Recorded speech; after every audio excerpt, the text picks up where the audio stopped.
Dans le cadre du désamiantage de la sous-face du bâtiment de l'ancienne direction régionale de la SNCF, donnant sur la gare routière de Marseille, un chantier a été installé.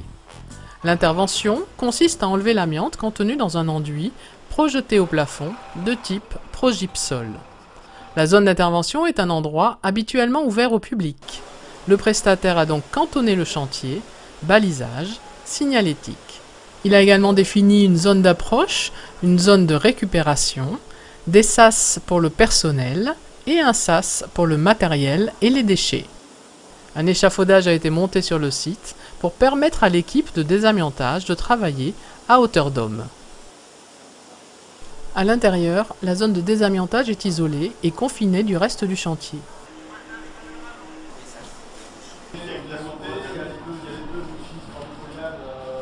Avant démarrage des travaux, un test de fumée est réalisé pour s'assurer de la parfaite étanchéité du confinement de la zone.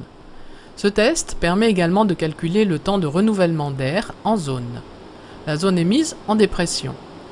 Des déprimogènes assurent l'extraction et la filtration de l'air pollué.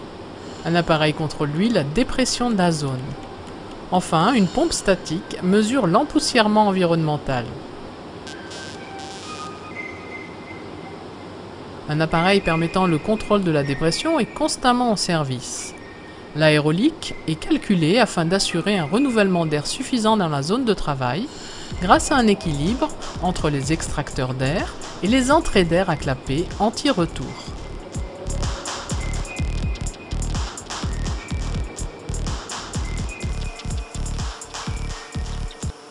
Réalisé par un laboratoire indépendant, des tests sur l'unité d'adduction d'air sont réalisés pour contrôler la qualité de l'air respirable.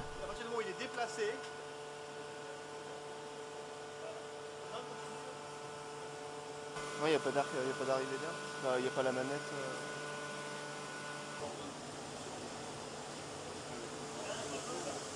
Les opérateurs s'habillent avec des EPI, équipements de protection individuelle, combinaison intégrale neuve et étanche aux poussières et aux projections, gants et bottes.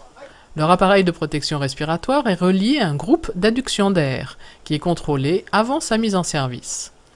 Le masque, les gants, les bottes sont scotchés à la combinaison pour assurer une bonne étanchéité.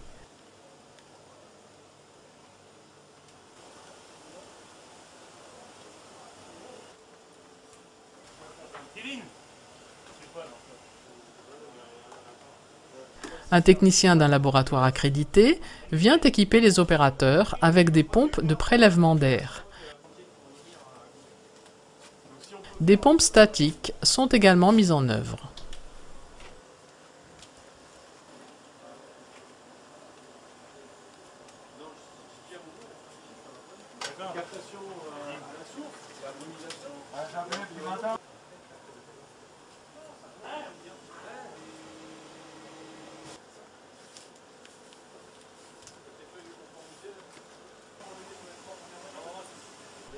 Les techniciens de désamiantage entrent dans la zone au travers d'un sas comportant 5 compartiments, dont 2 équipés de douches.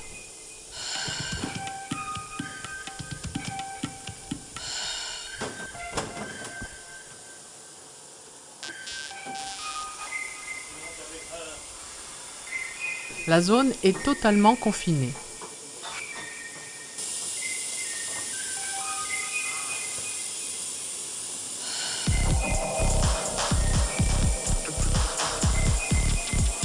Les travaux de burinage de l'enduit amianté démarrent. La première étape consiste à humidifier les parties à traiter.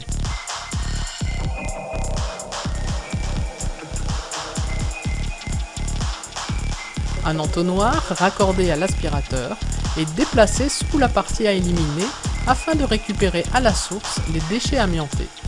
Les techniciens avancent ainsi au fur et à mesure du désamiantage.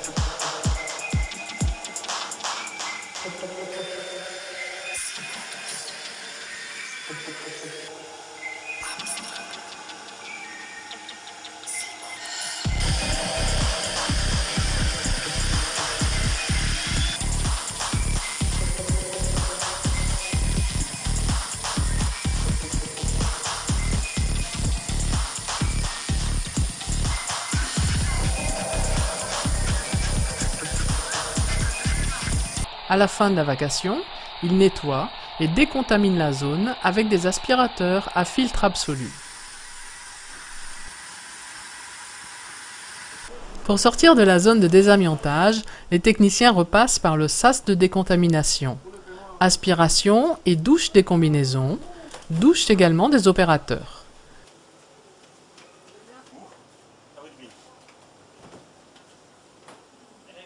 Un technicien de laboratoire récupère alors les pompes qui ont été posées sur les opérateurs et sur le chantier pour en faire des analyses. Le responsable du chantier ou homme de sas de l'entreprise de désamiantage remplit les fiches individuelles d'exposition à l'amiante pour chaque opérateur en fin de vacation. Concernant le matériel usagé et les déchets, ils sont conditionnés dans des sacs spécifiques, traités en centre de traitement de l'amiante avec un bordereau de suivi pour assurer leur traçabilité.